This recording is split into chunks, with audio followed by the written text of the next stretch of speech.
Welcome to the PA Books podcast. PA Books is a production of PCN, the Pennsylvania Cable Network. This program features interviews with authors of books on Pennsylvania people, history, sports, business, nature, and politics. While the focus is always on Pennsylvania, topics like the Revolutionary War, the Battle of Gettysburg, the Industrial Revolution, the coal and steel industries, and authors like John Updike, David McCullough, and John Grogan have a universal appeal. We hope you enjoy this podcast.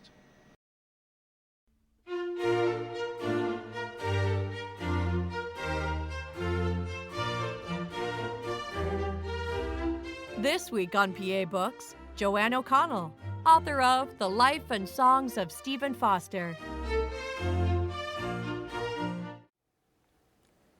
JoAnne O'Connell, author of The Life and Songs of Stephen Foster. It says on the back of the book that this is a revisionist biography. What makes it a revisionist biography? Well, I believe that many people have an opinion of him that is not actually the way it is, and there's certain ideas that people have about him, which I'm trying to overturn. I think that I did with the studies that I've done, and some of the ideas about his politics, about his life, and about what he did towards the end of his life with the type of music that he wrote. And I think that the main revisionism that I did was to reconsider the music that he wrote later in life when he was in New York. And because, of course, he comes from Pittsburgh. He lives in that area. He grew up there, but he did move to New York. And many of the historiography about Foster is simply that after he moved to New York, he drank, and he was depressed, and he was alone, and he lost his muse. His songs weren't any good. But what I've believed that I've shown is that he was writing a new type of music because the world had changed. We were into the Civil War. People wanted a different music, and they didn't want the music that was the antebellum music. And the antebellum music any more than the 1960s music were different than the 1950s, and the 1860s music were different than the 1850s, and there was a change. And he was a composer for the people, and he wrote what they wanted. And the songs served a purpose, and he gave them the right type of music for the times. Are any of his later songs remembered today? Beautiful Dreamer was written later. That's about the only one. He wrote some wonderful songs that were recorded, but they're not really known, and they're not really considered. He did write many songs, of course, in New York that really aren't known, but the songs that I found so delightful were the ones that were clearly made for the variety stages and the vaudeville, which led into vaudeville. And the man who was the father of vaudeville, which is Tony Pastor, Stephen Foster did write a song for him, and that is known, that's documented. But I believe that he wrote many more songs for all the music halls, because the minstrel theaters were actually losing fashion. The Civil War soldiers were in New York, and when they were in New York, they didn't want to come and see minstrel shows. They wanted to see the variety performances, which actually had young women on the stage. And in the minstrel shows, you had, if there was going to be a female part, there would be a man dressed up like that.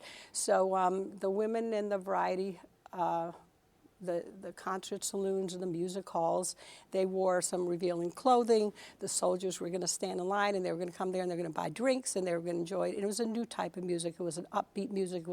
It was completely different. And Foster went along with that, and he wrote that type of music, and he changed. You used the phrase concert saloon. Can you describe what that experience would have been like? Yeah, a concert saloon is considered the first place that led to vaudeville, and it led to eventually musical theater and all this. And a concert saloon would have, they had seating, there was a bar, there was a stage, and I think I have a picture in the book. The picture shows the women with long dresses. Usually, supposedly, they wore short dresses and high red boots, and they would serve alcohol. And and they would put on a different type of show. It would be it was a variety act. It was one act after another act after another. And if there was going to be a minstrel act, it would just be one act. That was it. But there were ballerinas, and there were jugglers, and there were, all the people that we think of as variety performances that, it went on. And the problem was there was a moral and an ethic code, and they began to believe that some of the girls that worked in the concert saloons were prostitutes or prostituting themselves. And they made some laws around 1862 that you could not sell liquor in the same room where the performances were. And but some people got around it, and some people got rid of they called them the waiter girls. Some people built a wall up to separate the alcohol from the show, and some people just let people sing without having any alcohol, but that probably didn't work well. But in the end, the law was avoided, and people went on with the concert saloons. And I believe that Stephen Foster probably, they were right next to all his publishers, and I'm sure that he was, at this point of his life, offering his songs to anyone who was going to buy them, and I'm sure he went to these concert saloons or variety halls, if you want to call them, or music halls, where they got a little upgraded. Some of them were on the Bowery, some were on the Broadway. Broadway, they were fancier, they were, a little bit nicer. And they performed, they performed that type of music, gave them a chance to have it performed by a professional, a semi-professional, and there would be a piano there, and he could hear them. And once they were performed, then the publishers would want to buy them too. It kind of worked, hand in hand, because he no longer at this time in his life had the regular relationship with a publisher who was giving royalties, which he had when he was a little bit younger before. How did that work? How did he make his living through the publishers? Well, originally, when he was young, he signed a contract. His main publisher was Firth and Pond, and he signed a contract with them, and he did get royalties. And this was a wonderful thing because it was actually very new. It was about 1837 when they even started to give the royalties and songs. But he only collected royalties if they sold sheet music. And if a performer went out and performed his songs, like the minstrels, they didn't have to pay him anything for that. So he was better off just selling song sheets, and he did well with that. The problem was he renewed his contract several times, and but by 1860, when it was up for probably a third, fourth renewal on the contract, they didn't renew it with him. He was doing well. He suffered personal tragedies, and his parents died, and other deaths in his family, and he wasn't really able to write anymore. So at that time, and then the greatest tragedy, he lost his home again. He was living in a house in Allegheny, which was north across the river from Pittsburgh, and his brother, who was his half-brother, he's not half-brother, excuse me, it was just an adopted son. He was the oldest brother in the family, and they called him, he was Brother William, but he was very, very successful. And he bought the house, and the whole family lived in it. He supported them. He became vice president of the railroad. He went with all of the people in the very upper echelons of society, this brother. And he provided for them. He felt, I think, an obligation that, they had taken him in when he was about 8 years old and adopted him. He may have been related to the Fosters. There's, discussions that he was related to them. And, but in around, it was 1857, he wasn't writing very much. He was very depressed, I guess, after the, loss in the family. And then there was a big recession. I've done a lot of research into the history of the area and the times, and 1857 depression, or panic, as they call it, was really based on a lot of overbuilding in railroads. And his brother, being vice president, would have known this. Of the Pennsylvania Railroad. Yeah. So he decided that he was going to sell the house. He also wasn't too well. He sent a letter to one of the brothers saying he had a weak left lung. He may have had tuberculosis coming. We don't really know. And anyway, so he sold the house that Stephen Foster lived in. And by this time, he was living there with his wife, and he had a daughter. And his brother was there. There were some other people with him, but they just sold the house, and he went on to living in boarding houses and rooming houses, and he didn't make a lot of money from his songwriting? When he was making money, when he was able to produce, it seems he had to produce about 12 songs a year. And then after 1855, I think he was producing like 5 or 6. But I do have questions about it myself. I mean, with all the songs were sold, and I mean, was he being ripped off by the publishers? Were you able to figure out whether they were being honest with him or not?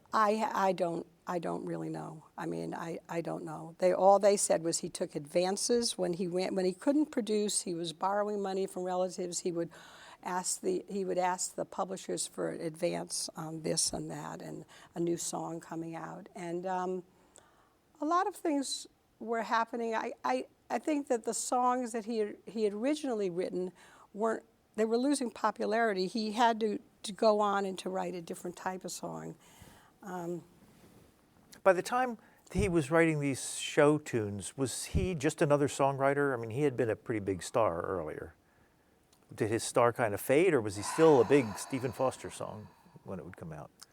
People knew his songs. They didn't seem to know him or his name.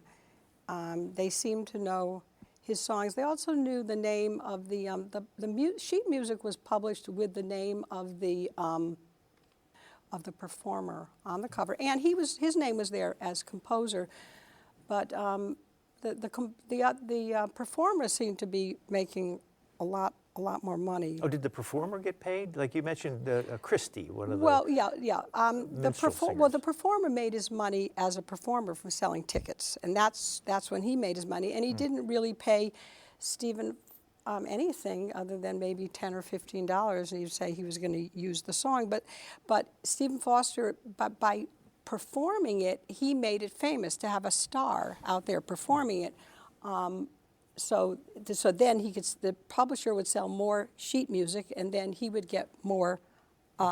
He would end up with more money from royalties. The thing is, he stopped writing the minstrel songs, and he stopped writing the plantation songs because, and this is interesting and part of what I would say was my revisionist theory, because people would think of him, were the songs racist? What were they?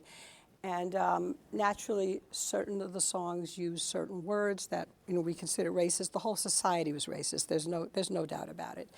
And a lot of people have done tried to investigate. Why would they write these types of songs? But Foster was very interesting when he wrote the songs that were his greatest plantation songs, and Christie did perform them. Edwin Christie was a minstrel performer, but he was what they call the refined performer. Stephen Foster wrote the songs that were the state song of Florida and the state song of Kentucky, and some others. He's considered his greatest songs from 1851, let's say, to 1853, and January 1853 was my old Kentucky home. But these are the same years. He went to Cincinnati. He lived in Cincinnati, and he worked as a bookkeeper there for his brother, one of his brothers. And the question was, some other historians have written, what did he learn when he learned about arts and music and, the culture, the great culture in Cincinnati. But really, I believe he learned all about anti-slavery. His parents were, and his brother, they were very conservative Democrats. Now, Democrats and Republicans are two different things, you know. The Democrats and the Republicans were the first Republican, you know, was Abraham Lincoln, the first president. But we tend to think his family were Democrats, but in the sense of conservative Democrats. And Republican was the other party. So he had to be very devoted he wasn't, but the family was very devoted to the Democratic Party. Now, when he started to write, he came back from Cincinnati where he heard all about anti-slavery. He made friends with editors who were, they worked for the Cincinnati Gazette, the Cincinnati Chronicle, and he wrote to his brother Morrison, who was a conservative pro-slavery Democrat. And he said, oh, I'm talking to these guys, and they're the greatest literary people and all that. But I did some research, and these particular editors that he was friends with,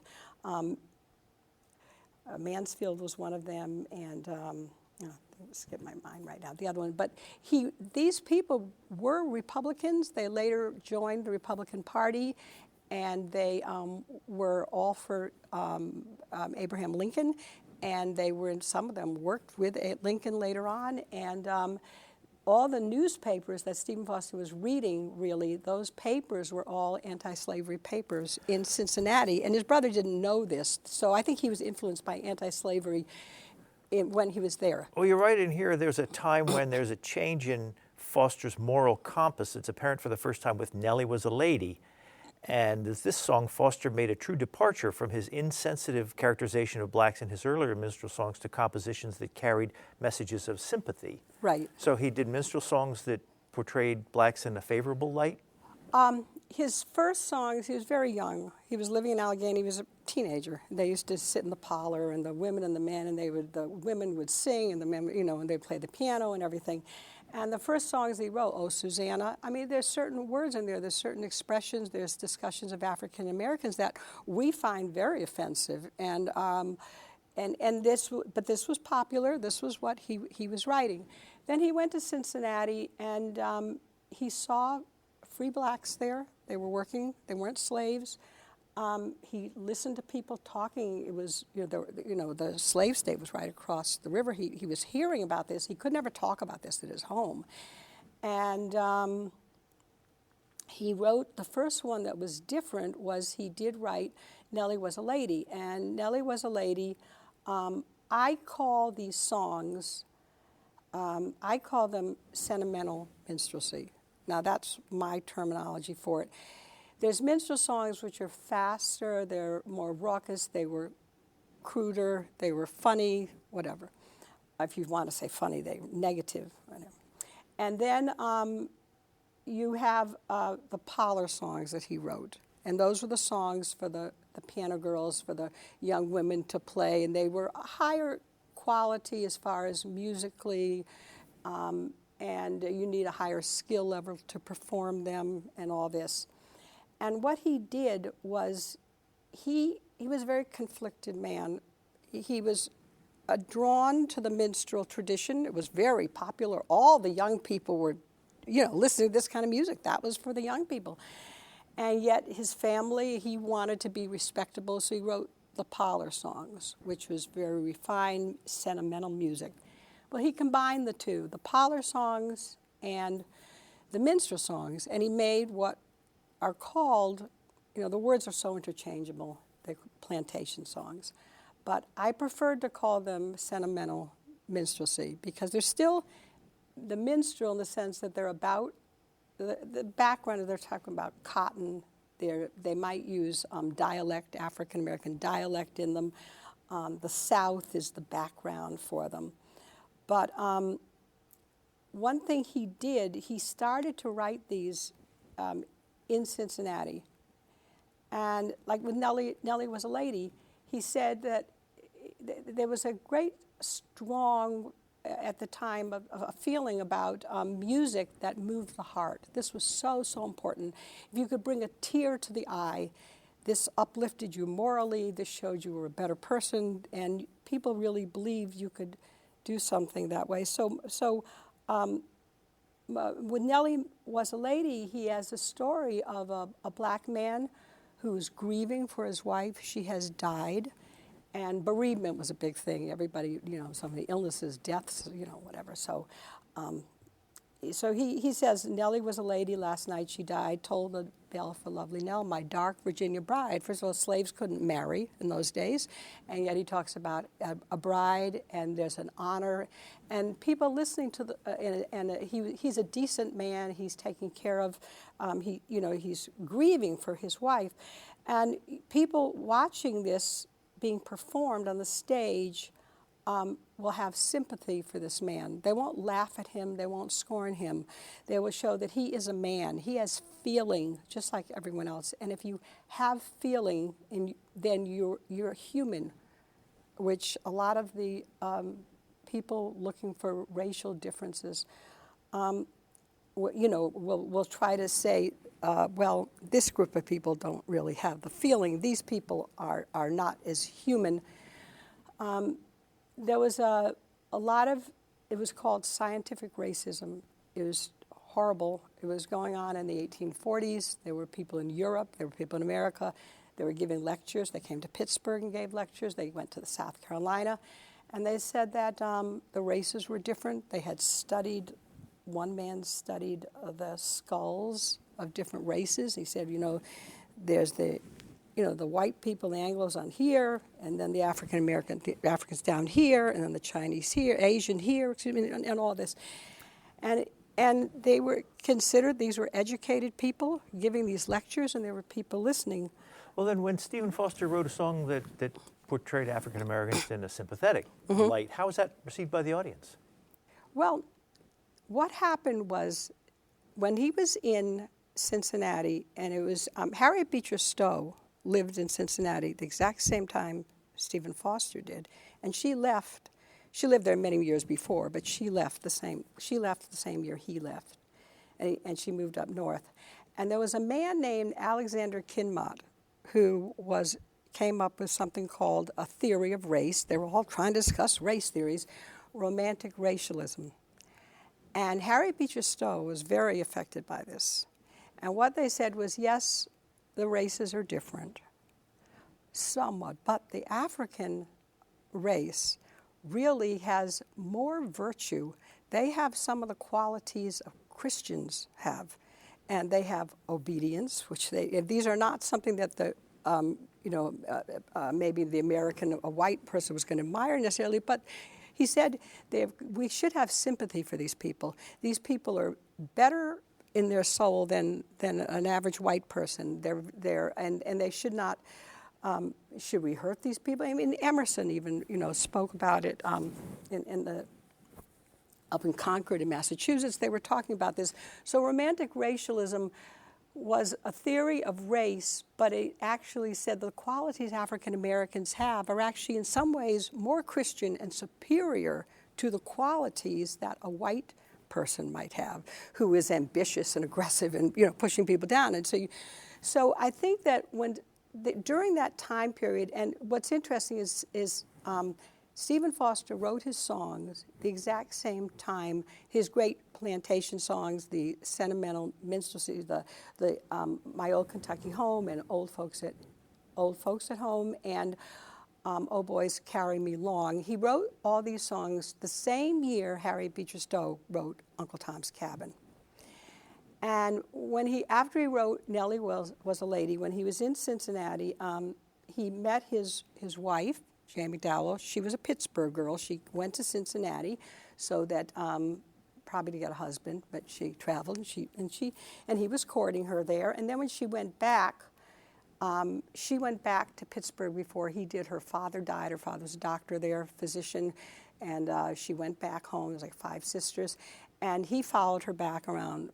First, he signed his contracts with Firth and Pond. It was the first time they felt like he was a man now. He had a business. He could really write songs. He could sell them. He signed up with publishers, and he went back and he married her, and she was very interesting because she has been portrayed years ago. I mean, there were old movies from the 30s, the 40s when they wrote about her.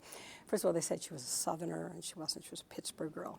And they said she was this horrible woman. She was so cruel and heartless. But the truth was, her father was a doctor. Her father was had trained Martin Delany, the abolitionist, trained him to be a doctor, and he went to Harvard Medical School after being trained by Jane's father. And when he went to Harvard, but Martin Delany was African American. Yes, African American. He actually led the first recruits for black soldiers that Lincoln signed him up. And but he did go to Harvard, but they threw him out. The people, those other medical students, said, we don't want an African American here. So he left. He came back. But anyway, he came back after he married her, and she was, you know, a very different opinion than his family. He befriended. He moved back to Allegheny with his mother and his father and the brothers and sisters and the whole thing. And right in Allegheny, which is north of Pittsburgh, there was a man named Charles Shiras, who's a young guy, same age as Stephen, one of the friends, and he was an abolitionist. And he had newspapers that he published. He wrote books, published poems for anti-slavery poems. He wrote the Bloodhound Song, which was 1850, the poem, which was 1850 when they had the Fugitive Slave Act. He wrote poems for laborers, you know, that the people should have rights. So Stephen Foster used to go to his house every day and work on the songs that he wrote.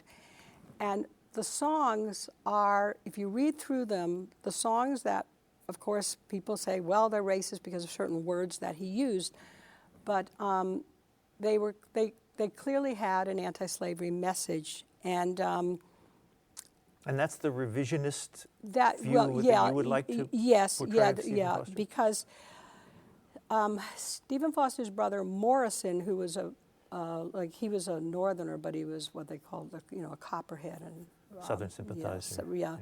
And his sister married the brother of President James Buchanan. Yes, and that's very important too, because the problem with that was James Buchanan is considered like the worst president we had, and was thought to be a Southern sympathizer. Yeah, and they were very connected, though. All the money that they had, they would get political. The father was the mayor. He did become mayor at one time. He lost all his money. He was sort of hapless man. He was like, he tried very hard, but he couldn't take care of the family. And but he did go about and work the political background to say, would you give an appointment to this nephew, give an appointment to that nephew, and that was so they wanted to stay on good terms with him. And so Stephen Foster wrote a campaign song for James Buchanan. Right. And going back, I want to mention that before about these famous songs, that My Old Kentucky Home it is known, now this isn't my revision, it is known that if they look in his manuscript book where he used to write out his songs, it was originally Uncle Tom. It was an Uncle Tom's song. It was written for Uncle Tom's Cabin. It came out the same year, or as when he wrote it, and that was why but then he changed the title of it. But the whole story is sympathy for the slaves. And there's a song that Old Boys Carry Me Long that he wrote. Now, I was researching, this was years ago, Jamaican slave songs. This was when I was a student many, many years ago. But there was a song that was that I came across, and it was Carry Him, Oh Boys, it was Carry Him Long. And it was actually an anti-slavery song. It was published around 1834 because in London in Great Britain they got rid of the slavery in Jamaica around 1833 was the year. So this was one of those. This was a song 1833, 1834, and this was published. And I believe that it's the same storyline as Oh Boys Carry Me Long. So it just shows me that a lot of the biographers and a lot of people that wrote, he wrote that song about his father. But his father hadn't even died yet when he wrote that song. And it's about the burial of a slave. And in the Jamaican song, you're taking the slave down and he's dying, he's sick, and they're gonna leave him down. And the slaves yelling out. It's like two people singing this, and the slaves going, "Don't bury me, master. I'm not dead yet. I'm not dead yet."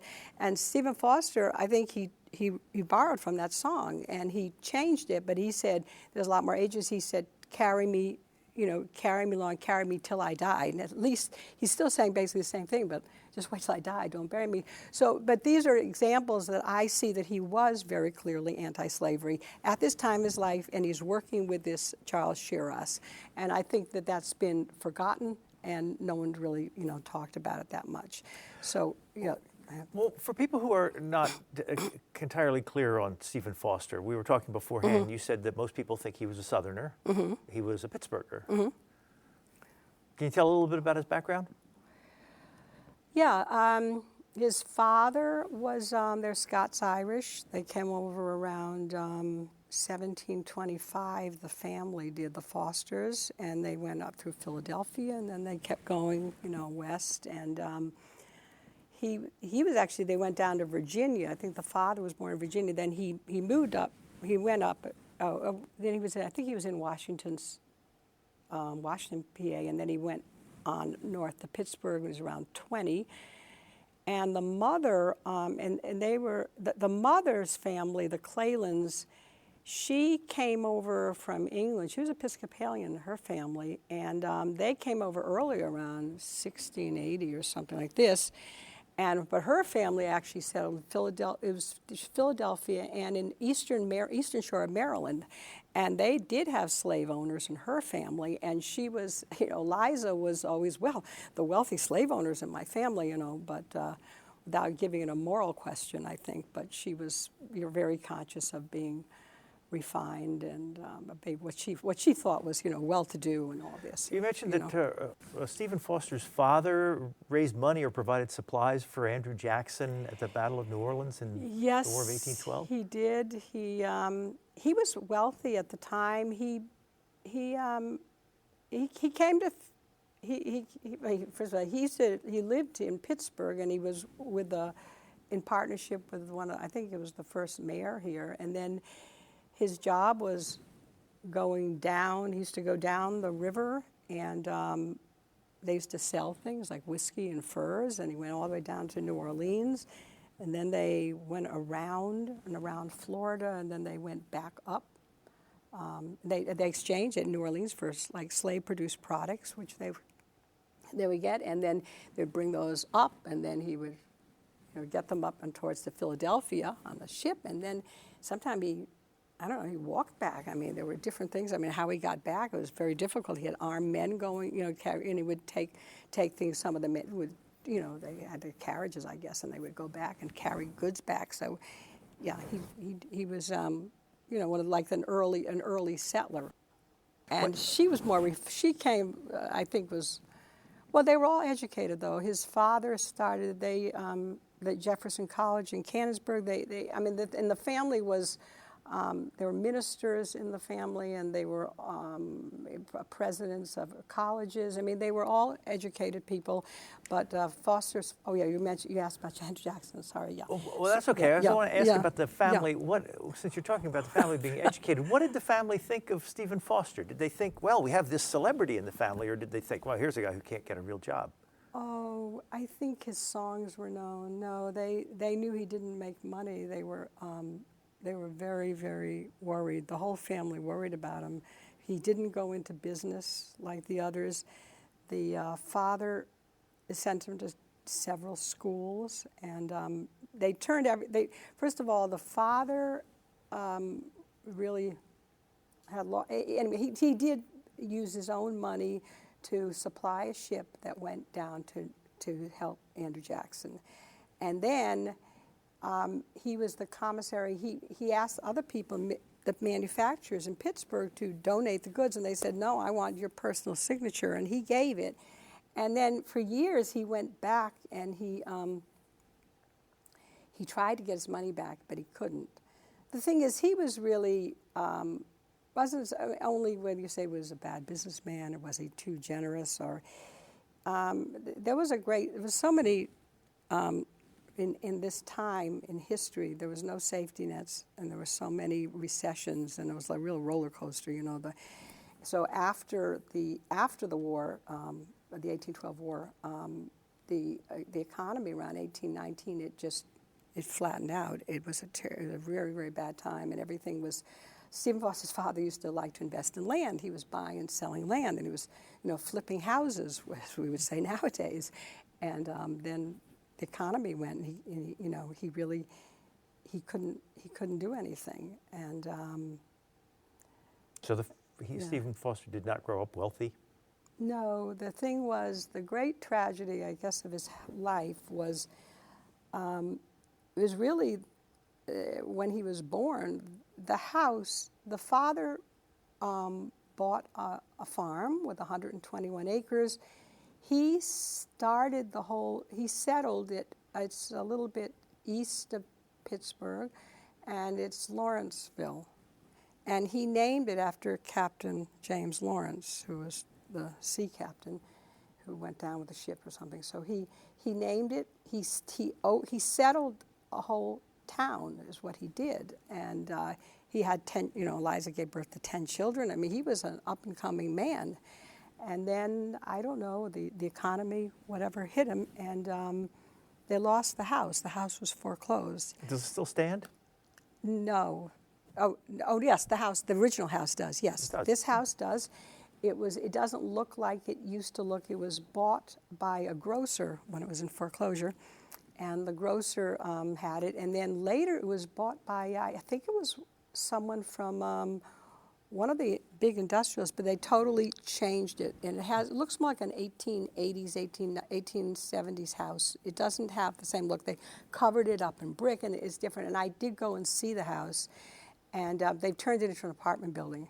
And I was asking them of the people who lived there, and they knew it was Stephen Foster's house, but they were just concerned that maybe the rent was a little too high for that. But no, they did, yeah. That house stands. When did people start noticing that Stephen Foster had some musical ability? I think his parents knew it. They took him down when he was like 7 years old, supposedly. There's a story. He went down to a music store. I think his mother took him down. And he picked up, he could just play something automatically. But they gave him a flute. The mother bought a flute for him. The sisters all played the piano, and the sisters were trained. They played the piano, they played the guitar. Eliza was very conscious of that. And he heard all of this. I think it was his sister Henrietta who probably gave him most of his lessons. And then later he studied with a German musician, later on. But I think the parents wanted him to go into business, which is the manly thing to do, and he just didn't. It didn't work out. It didn't work out for him, to be that way. It wasn't in the cards. You say here that his first published song was "There's a Good Time Coming." But was it what style was it in? Was it popular? Did he make any money off of it? I don't think this might have been. I don't remember, but I think this was not one of the. This might have been just someone who published it or something. What year was? I mean, I think this was when he was very young. 1846.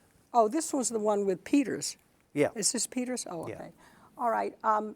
I don't think with his first contracts for publishing, right?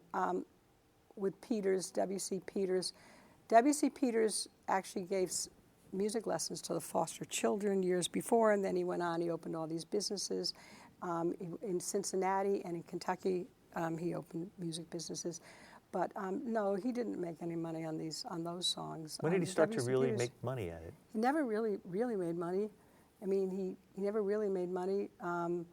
When he signed with Firth and Pond, I think he started to. There was a time when he claims he made about $1,400. He claimed about $1,400 a year. And I think when they go back over the 10-year period when he was with Firth Pond, that they averaged out, I think is about, now $1,400, of course, you can multiply that maybe, 50, 60 times now. So there were certain times in his life when he did make money, but he didn't produce enough, and they didn't renew his contracts. And the problem was in 1857, after the brother sold the house and he was homeless, and he was very desperate, and he sold all the royalties for a cash advance. And and he thought he could live on it maybe a year, but he didn't even live on it a year, and his life radically changed, and there was no one there really for him to depend on. When was it at the peak of his fame? I think he himself, I don't think he himself wasn't so. His songs were known. So people weren't waiting for the latest Stephen Foster song? I think the publishers promoted him that way, but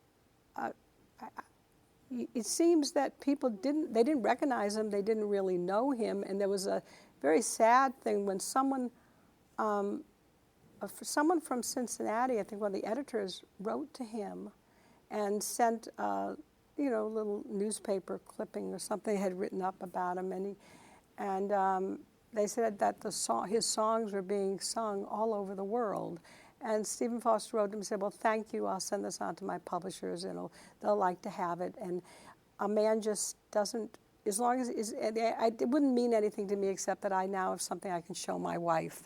Because here, there was the irony, he couldn't make enough money to support his wife and one child, and yet his songs were sung all over the world. He just wasn't really protected. First of all, the copyright would have only been in the United States. There didn't have any copyright elsewhere. But people were just taking his songs and publishing them in anthologies, and he didn't really, it was just so much going on that wasn't right. I don't know if anything could have been done about it, but he clearly didn't make the money. He is the first man to try to make a living and to succeed as a professional composer.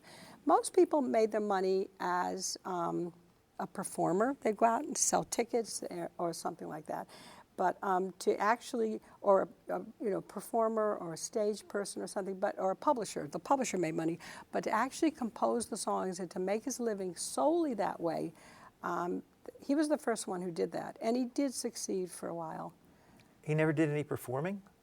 No, he's not a performer. I mean, sometimes there was some story that he was invited to a party and he played something. It was just because. No, I mean, I think he would, later in life when he moved to New York, he was going to the concert saloons. There were stories that he would get up and he would sing, he was quite drunk, and he would sing Hard Times Come Again No More, which was very popular and very close to his own heart.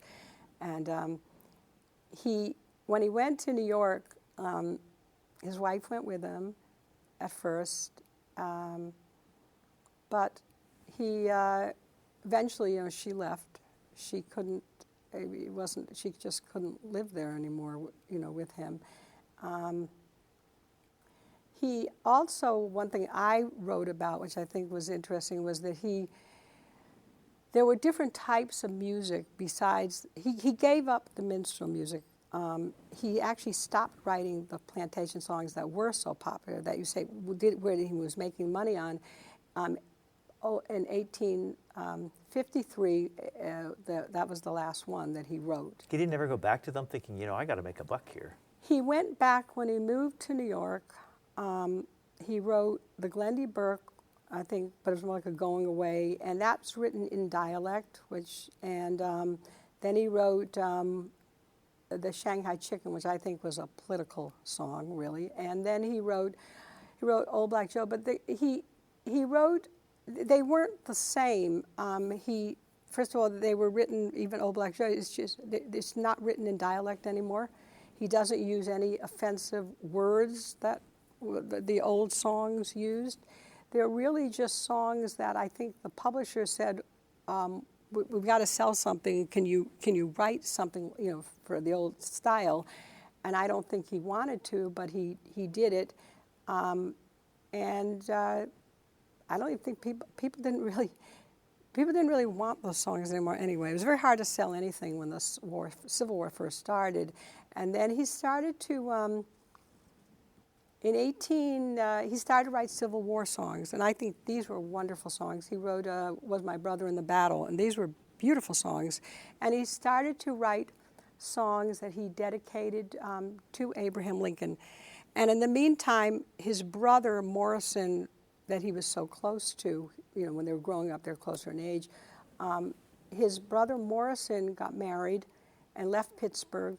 His brother Morrison was in the cotton business. Now, a lot of people don't realize that cotton industry was big in Pittsburgh. We always think of steel and iron, but cotton industry was big. And his brother used to go down south and used to buy the cotton and bring it back, and they had cotton mills in Pittsburgh. And there were riots because the girls there in the cotton mills wanted, the 8-hour day, and they wanted more money and all this. Well, eventually, the Pittsburgh cotton industry went out of business, and then Morrison didn't have a job, and he's very pro-Southern. And then he married a woman who used to sing Stephen Foster songs, Jessie Leitner, but she was a Pittsburgher, but her family were Southerners. And they moved up to Cleveland, and he became he was supposed to go into an iron business, but I think he was just involved with politics. And he got very involved with Vallandigham, who was the head of the Copperheads. And the Copperheads are the group of people, they're Democrats, they're Northerners, but they were against Abraham Lincoln, and they wanted peace.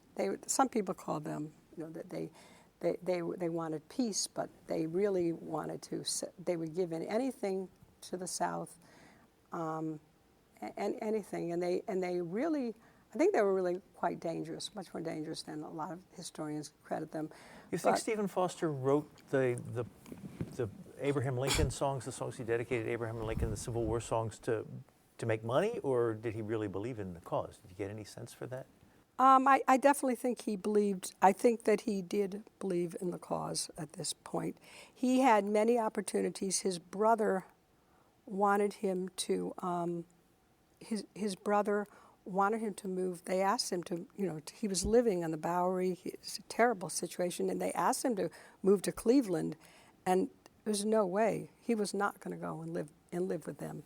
And all there, and then his sister Henrietta, whose husband was in the Union Army, she went up there, and they were writing these horrible. Stephen Foster's writing these songs that said, "Join the army, fight this war, save the Union." And Stephen Foster's sister and his sister-in-law, Jessie, they were writing poems that said, "Let's make peace quickly. Abraham Lincoln's a tyrant, and let's." They were saying, don't fight the war. They were peace advocates. And I think Henrietta took one of his songs that he wrote. It was all about generals, the generals trying to fight to save the Union. And she took that song, the music, and she put her own words to it and said just the opposite of what he said. But he chose, I think, to stay alone in New York, because he did not want to go back and live with those people. And I mean everything he did. He was a close friend with an abolitionist. It's true he wrote the song for the campaign song for Buchanan, but there was a lot of pressure. His abolitionist friend died anyway at 30 years old. And you say, interrupt you for just a second. You say that even though he wrote these songs, two of them were state songs for the southern states and Swanee River and all that he never traveled in the South. Well, first of all, they became state songs in 1928, 1935. I mean, they weren't state songs. No, he never traveled in the South. He went down a couple of river cruises. We don't really know that he even went to Bardstown, where they claim that he went. His sister, Charlotte, I just love Charlotte, went to Bardstown. Where's Bardstown? Bardstown is it's in Kentucky, but it's in, about 60 miles, I think, maybe. It's near Louisville, but she went there and she visited relatives of the father's in Louisville, and then she went to my old Kentucky home, which was Federal Hill, and she was 19. They sent her down there, to find a husband. Really, that was what she was sent there for, and she dazzled everyone. She was the piano girl. She could play the piano and the harp and sing and do anything. And yet they hoped she would find a husband, and she did get a marriage proposal. I think it was from Atkinson Hill Rowan, who was the owner. He was 25 years old. He was the lawyer. He was the son of the judge who owned the My Old Kentucky home. But she turned him down, and she wrote a letter, and we have all the letters, because I went through, it's like 500, there's all the letters that the family wrote, and the beautiful letters that Charlotte wrote. And she wrote a letter to her mother, I just can't, I'm not in love with him. I can't marry this man. So you went through a lot of letters, but you also say that Stephen Foster's brother burned a lot of his papers after he died. Yeah, the letters are the family letters. All his letters, there's hardly any of his letters, just cute letters. Oh, I was, taking a walk here, I did this. No, there's so much as far as documents, but it's family letters, and it's not anything of his. And the only way, I think, to understand him, for me, because I wanted very much to find out who he was, why he wrote the songs, because I think his sentimental minstrel songs are clearly different than other minstrel songs, and his message is clearly different in those songs.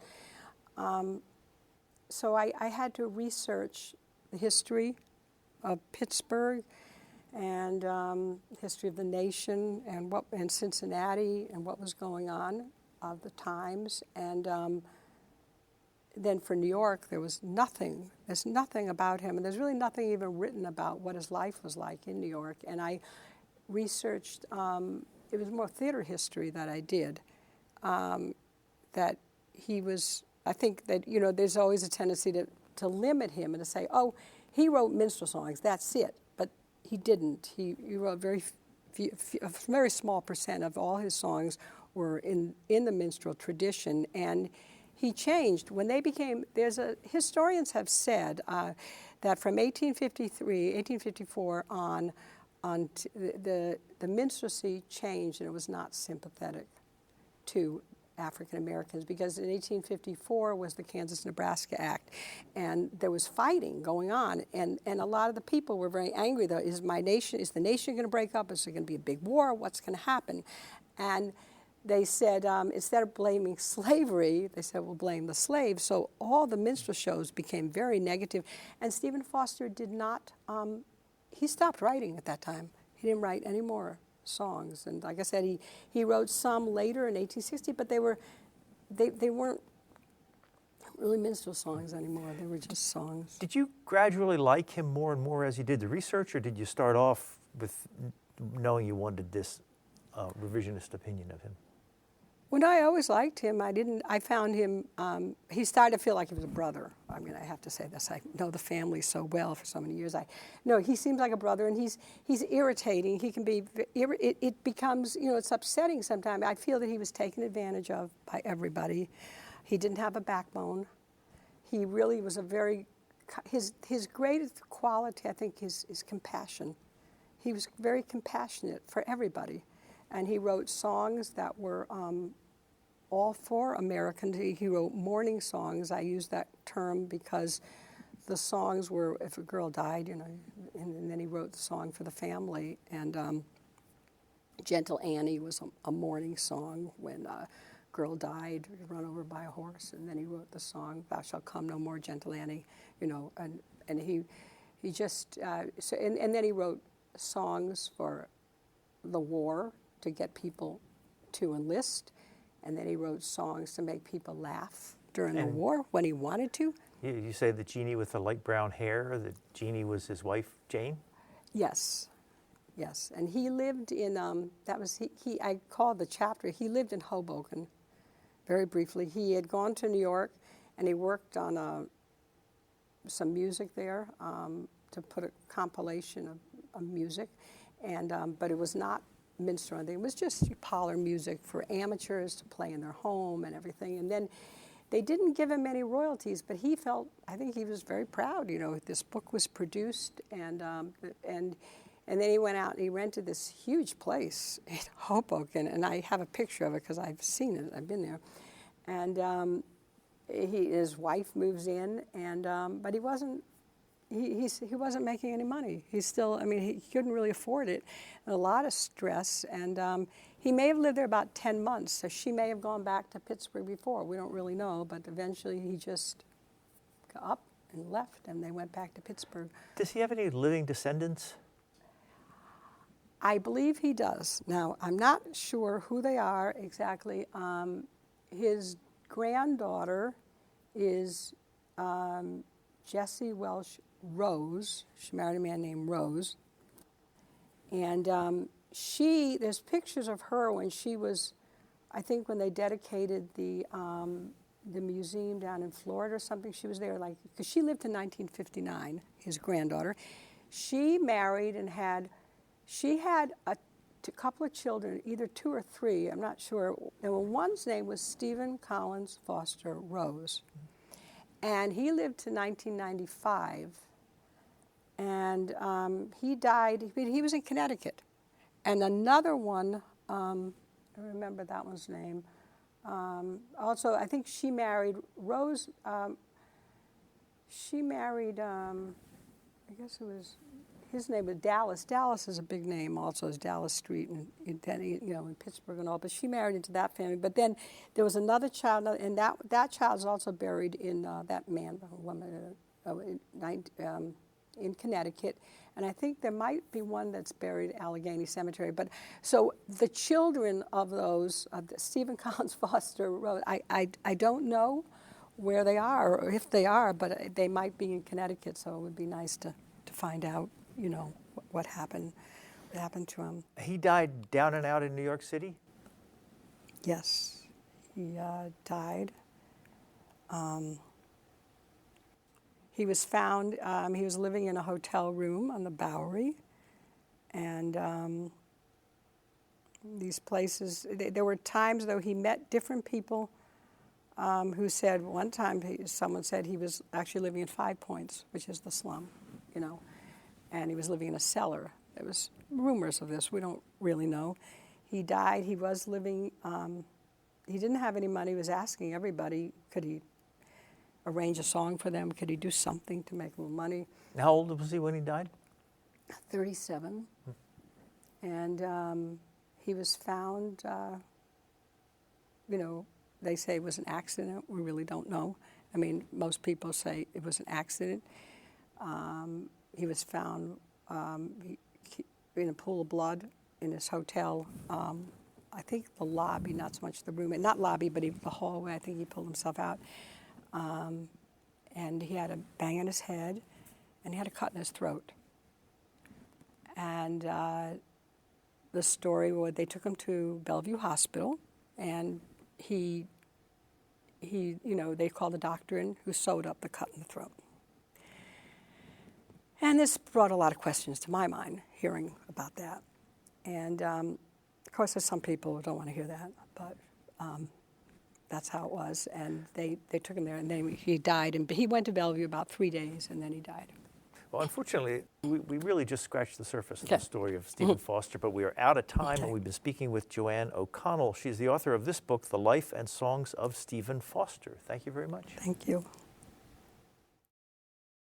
You've been listening to a podcast of PA Books, a production of PCN, the Pennsylvania Cable Network. We'd like to hear from you. Our email address is pabooks@pcntv.com. Like us on Facebook to learn more about PA Books.